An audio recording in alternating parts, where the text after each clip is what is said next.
Numpy 2D Boolean array count consecutive true sizes. I'm interested in finding out individual sizes of the true patches in a Boolean array. For instance, in the Boolean matrix,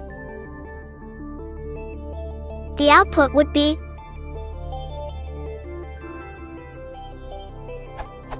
I'm aware that I can do this recursively, but I'm also under the impression that Python array operations are costly on large scale, and is there an available library function for this?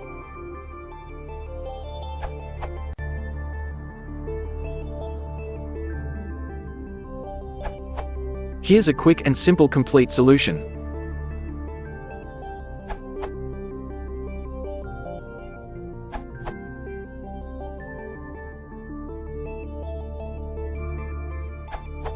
Output. The trickiest line above is the fancy Numpy indexing, in which one array is used to index the other. See the Numpy indexing docs section index arrays for details on why this works. I also wrote a version of the above code as a single compact function that you can try out yourself online. It includes a test case based on a random array.